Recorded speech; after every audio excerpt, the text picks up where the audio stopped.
예수님께서 공생에 사실 때 예수님께서 누구를 만나느냐, 이게 굉장히 중요합니다. 예수님께서 만난 자들, 우리가 그동안 많이 들었던 그런 사건도 우리가 볼 수 있습니다. 군대 귀신 들린 공동묘지에 있었던 그 사람을 예수님이 찾아가셨습니다. 그리고 세리마태를 찾아가서 함께 식사를 하였습니다. 근데 바리새인들은 그걸 굉장히 싫어했습니다. 어떻게 그럴 수 있냐, 이렇게 얘기를 하기도 했습니다. 근데 예수님께서 가시는 길에 12를 혈증으로 알고 있던 여인을 만났고요. 또 베데스다 목가에서 자기 문제를 해결을 받기 위해서 누워 있었던 38년 된 병자도 만나게 되어졌습니다. 그리고 또 어디 갔는가 확인해 보니까요, 사마리아 땅을 찾아가셨습니다. 이 모든 현장은 버려져 있는 현장입니다. 버려져 있는 현장, 해결할 수 없는 문제를 가지고 있는 사람들의 현장, 그들이 예수님을 만났습니다. 그들을 예수님이 찾아가셨습니다. 그리고 그들이 가지고 있는 문제의 원인도, 답도 알려주시고 정체성을 회복해 주셨습니다. 이거 우리에게 굉장히 중요한 일입니다. 이건 삶 속에서 일어난 일들인데요, 지금 우리 삶 속에서 일어납니다.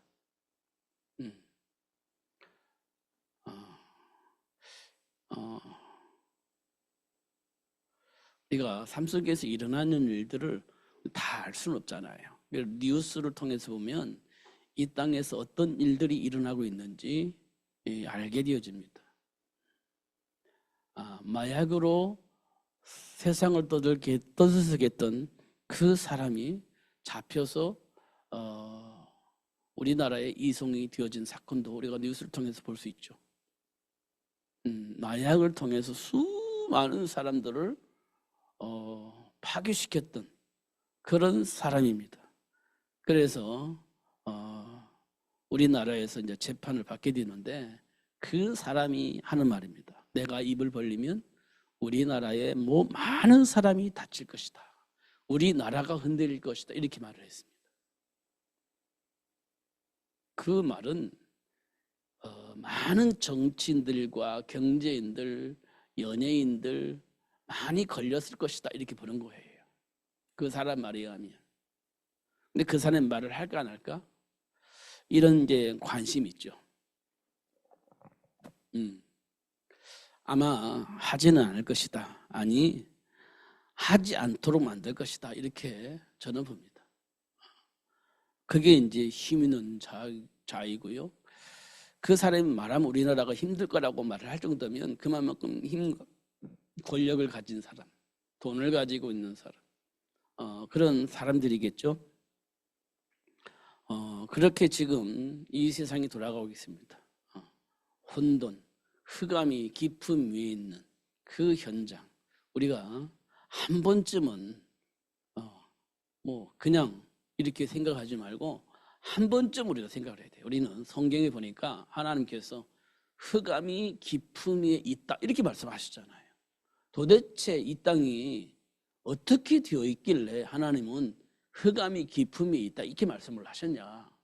그런 걸 통해서 볼 때 우리는 보이지 않지만 삶의 현장의 깊은 바닥에서는 흑암이 깊은 위에 있다. 그러니까 걸렸으니까 드러나는 거예요. 걸렸으니까. 마약하는 사람들, 공급책, 그것도요, 세계적으로 그 유명한 그 사람이 잡힌 거예요. 근데 흑암이 깊은 위에 있는 거죠. 그런 것도 우리가 뉴스를 통해서 보는 겁니다. 그리고 거짓말하고 자기 유익을 통해서 이간질하고 편싸움을 하고 그런 모습들을 우리가 보는 겁니다. 정직하면요, 금방 답이 나옵니다. 정직하면. 근데 내 편을 들려고 하니까 거짓말을 해야 되고 속여야 되고, 그리고 답이 안 나와요. 답이 나올 수가 없습니다. 내 편 들어야 되니까. 근데 정직하면 금방 답이 나옵니다. 왜냐하면 증거들이 다 있는데 그것 가지고 답이 안 나올 수가 없잖아요. 정직하면 다 나오게 되어 있습니다. 그런데 네 편은 악이고 내 편은 선이고 이렇게 굽어져 있으면 답이 나올 수가 없습니다. 그런 걸 보면서 우리는 뭘 해야 되냐면 흑암이 깊음이 있다. 진짜 흑암이 깊음이 있다. 그러니까 혼돈하고 공허한 겁니다. 뭐가 뭔지 모르겠어요. 힘 있는 자가 이기는 겁니다. 권력 있는 자가 이기는 거예요. 돈 있는 자가 이기는 거예요. 그거 뭐 어떻게 살아야 됩니까 우리는. 이렇게 되어지니까 정상적인 삶을 살 수가 없는 겁니다. 이 힘 있는 자에게 줄을 서야 되고 돈 있는 자에게 줄을 서야 되고 권력 있는 자에게 줄을 서야 되고 그렇게 살아남으니까 이게 정상적인 삶을 살 수가 없는 겁니다. 뭐라고 정상적인 삶을 살아요? 힘 있는 자의 줄을 서면 평생 먹고 사는데 불편하지 않는데. 만약에 이렇게 세상이 돌아간다면 공부할 필요가 없죠. 미래를 위해서 준비할 필요가 없죠. 줄만 잘 서면 되는 거니까. 이런 식의 교육이 된다면 우리 이 세상의 문제는요 참담하게 되죠. 미래는요 참담한 겁니다. 근데 지금 우리 후대들이 그런 교육의 시스템 속에서 있는 것 같다 이런 생각이 저는 들어요. 정상적인 삶을 살 수 있는 그런 교육 시스템이 이미 무너진 것 같다 이런 생각이 들어요. 제가 정확하게 모르겠는데요.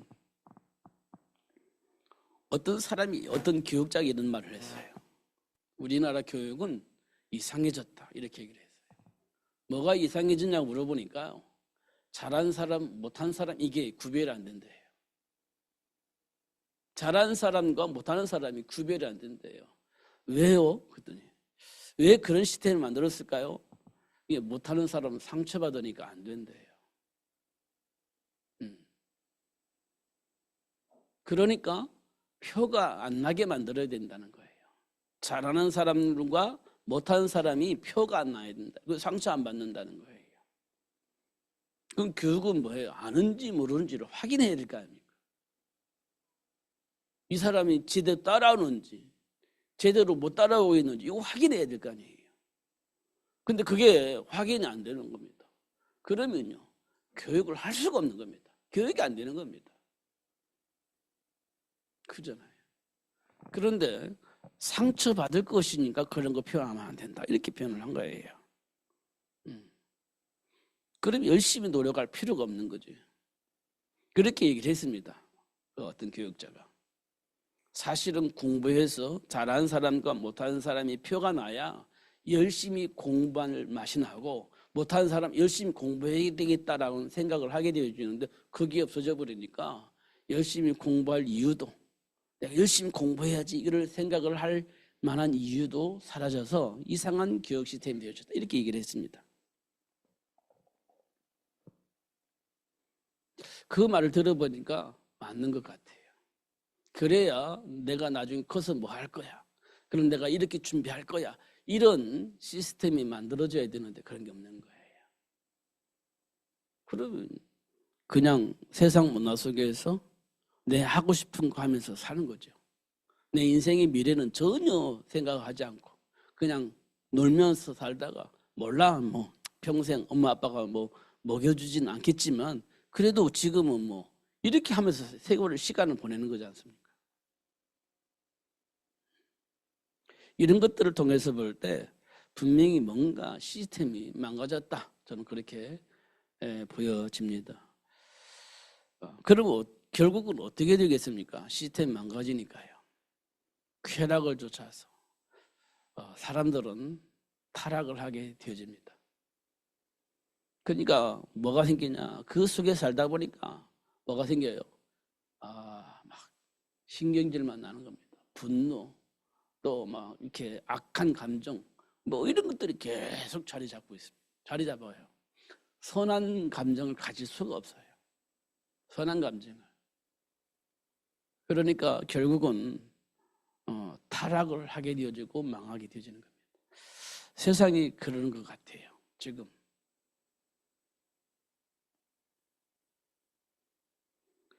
이걸 어떡하지? 이런 생각이 들 만큼 그렇습니다. 근데 이게 잡을 수 있냐? 안 잡아질 것 같아요. 아브라함이 소돔과 고모라에 가서 이제 망할 테니까 하나님께 피하자. 하나님께 돌아가자. 사람들이 우습게 여겼습니다. 사람들이 우습게 여겼어요. 왜? 지금 자기들 삶이 행복한 거예요. 자기들 하고 싶은 대로 마음대로 할 수 있으니까 뭐 걸림돌이 없어요. 그냥 마음대로 사는 겁니다. 그러면요 행복할 것 같아요. 그러니까 말을 안 듣습니다. 지금 이 땅에도요 수많은 사람들이 뭘 요구하냐면 뭘 요구합니까? 지금 우리들 마음대로 살 수 있도록 법을 만들어줘라 이렇게 얘기를 하는 겁니다. 그게 차별금지법이에요. 우리가 원하는 대로 하고 싶은 대로 마음껏 하면서 살 수 있도록 만들어줘라. 그게 차별금지법입니다. 그러니까 이제 무슨 짓을 해도 어떻게 할 수가 없을 만큼 조금만 잘못해서 말하면 너 왜 날 차별해? 이렇게 되어버리면 곤란해지거든요. 소돔과 고모라가 그런 상황이었어요. 그래서 하나님께서 그들을 심판하시기로 하시고 아브라함을 불러서 그 소돔과 고모라에 대해 내가 심판할 거니까 하나님께서 돌아오라고 얘기를 하는데 사람들이 안 들었어요. 지금 이 땅의 삶 현장에 다는 아니지만 그렇지 않지만요 그런 사람들이 계속해서 이 법의 문을 두드리는 겁니다. 그래가지고 그런 법을 만들어 달라 이렇게. 이제 그런 법이 만들어지면 이제 어떻게 할 수가 없어요. 어떻게? 이런 것들을 우리가 근데 이제 그러면 이제 계속 이제 아니라고 말하지만 그럼 계속 충돌이 생기는 거예요. 정상적인 법과 잘못된 법 계속 충돌이 생겨가지고 이거 진짜 세상이 혼란해지는 그런 일들이 벌어지게 될 겁니다. 지금 우리 삶의 현장에서 내 안에 있는 감정과 나의 선택의 기준 이런 것들을 계속해서 확인을 해야 됩니다. 하나님의 말씀을 붙잡지 않으면 그거 안 됩니다. 내 감정이 정상적이고 내 선택이 정상적이로만 생각을 하면 전혀 답이 없어요. 하나님께서 뭐라고 말씀하셨느냐? 하나님이 나를 어떤 배경 속에서 살 수 있도록 하나님 축복하셨느냐? 이거 우리가 자꾸 확인해야 됩니다. 이거 어떤 배경 속에 살도록 하나님 나를 축복하셨느냐? 이거 계속 확인해야 됩니다. 그렇지 않으면 내 안에 있는 감정과 내 안에 있는 삶의 기준과 동기에서 벗어날 수가 없어요. 그걸 가지고 하나님의 말씀에 적용한다면 말이 안 되는 거지. 하나님의 말씀 속에 내가 들어가야지 내 안에 있는 동기와 삶의 어떤 그 기준을 하나님의 말씀에 맞춰버리면 안 되는 거예요. 그러니까 사도 바울은 그런 상황이 됐을 때 뭐라고 말했냐? 배설물로 여기고 나는 그리스도 잡겠다 이렇게 얘기를 한 거거든요. 배설물로 여기고 그리스도 잡겠다 이렇게 된 거예요. 그게 우리에게 매우 중요한 일입니다. 근데 그게요 안 돼요.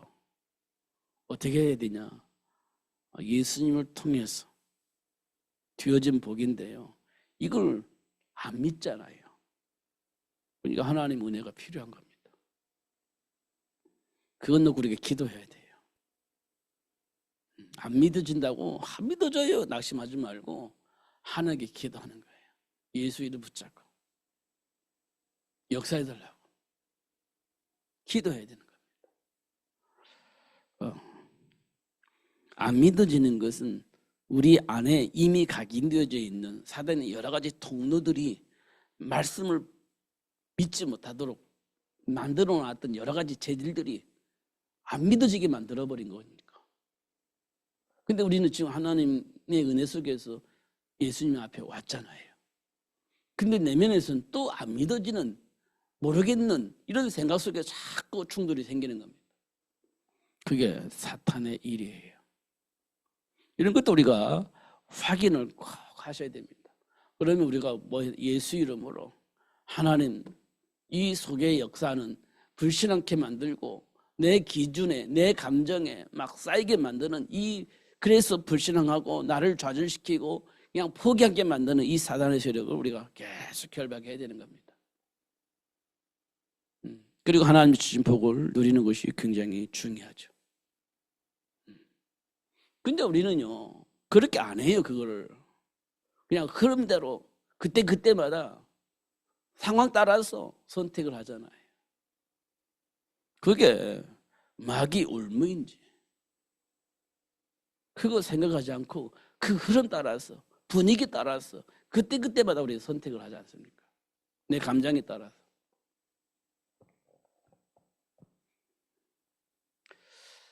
근데요 성경에 보니까요 하나님과 함께한 자들 그렇게 하지 않았어요.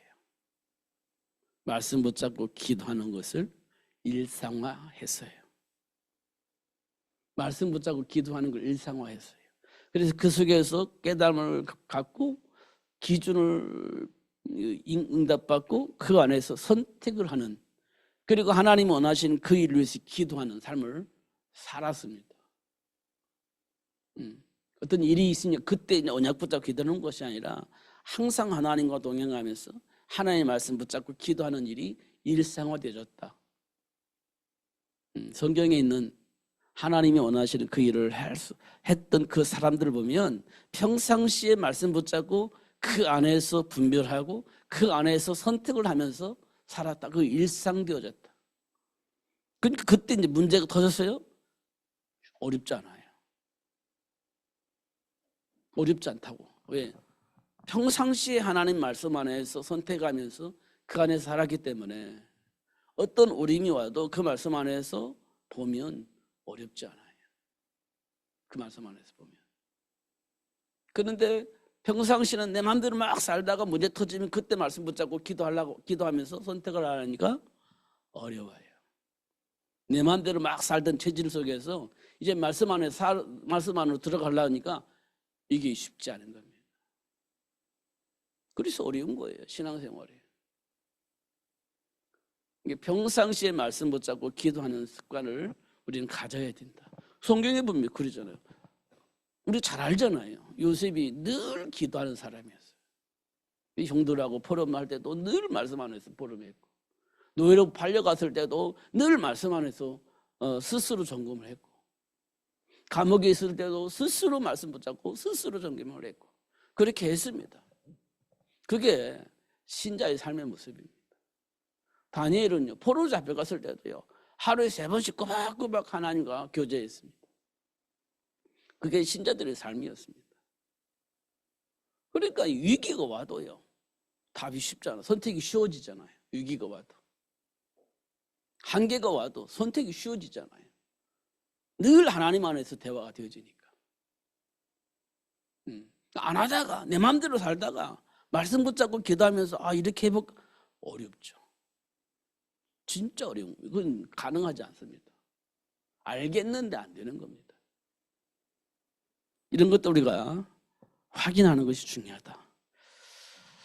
그러니까요. 오늘 본문에 이스라엘 백성들이 예수님을 보고 호산나 그렇게 얘기했다고 하잖아요.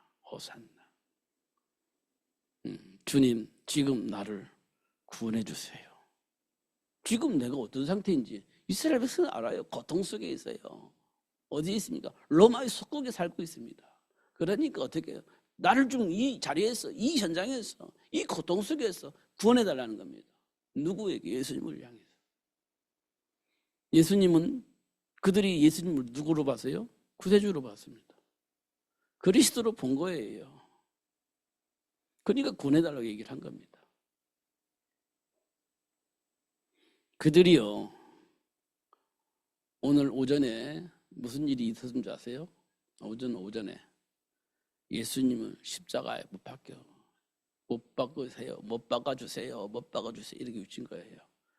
여기 예수님이 딱 예루살렘에 등장할 때는 호산나 호산나 했는데 이들이 오늘 뭐라 했냐? 예수를 십자가에 못 박으세요. 예수님을 십자가에 못 박으세요. 이렇게 바뀌어버렸다는 거예요. 그 무리들이. 예수님이 십자가 박혀 죽으시고 지금 상사 지내버린 거예요. 그 날이 오늘입니다.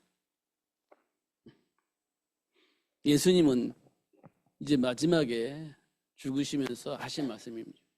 다 이루었다. 이렇게 말씀하셨어요. 이 말은 뭘 의미하느냐면 하나님이 원하신 그 일을 위해서 하나님이 인간을 하나님의 형상을 창조하셨는데 사단의 모든 일을 폭로하고 사단의 일을 멸하시고 하나님이 원하시는 그 일을 할 수 있는 인간을 회복시켜서 누릴 수 있도록 하나님께서 계획하셨는데 그 계획을 예수님께서 다 이루신 거, 완성시킨 겁니다.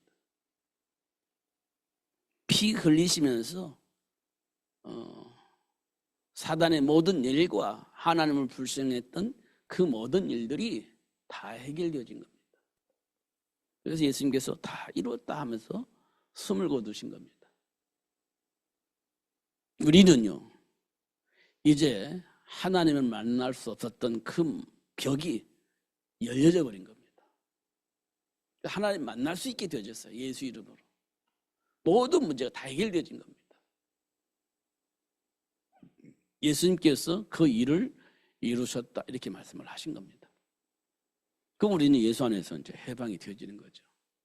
하나님과 교제할 수 있고 하나님의 약속하신 복을 누릴 수 있는 축복의 사람으로 바뀌게 되어진 겁니다. 영접하는 자, 곧 그 이름을 믿는 자들에게는 이렇게 되어 있지 않습니까? 하나님의 자녀가 되는 권세를 주셨으니 이렇게 되어 있지 않습니까? 그러니까 지금 우리가 감정대에 묶이지 말고 그냥 나도 모르게 정신적인 어떤 그 문제에 묶이지 말고 예수 안에서 지금 내가 누구인지를 다시 확인하고 그 안에 준비된 복을 누리는 것이 굉장히 중요한 겁니다. 속지 않아야 되는 거예요. 속지 않아야 되는 거예요. 보여지는 환경에 또 막 여러 가지 나도 모르는 어떤 정신적인 어떤 그 고통 속에 있는 내 모습을 보면 속지 말아야 된다는 겁니다. 중요한 건 지금 내가 누구예요? 하나님 자녀입니다. 지금 내가 어떤 배경 속에서 살아요? 하나님의 배경 속에서 사는 겁니다. 하나님께 기도하면 무엇이든지 응답하시는 하나님의 역사 속에 내가 들어와 있는 거예요. 이런 사실들을 우리가 매 순간순간 가지는 것이 중요해요. 그러니까 하나님과 함께 늘 교제하는 거예요.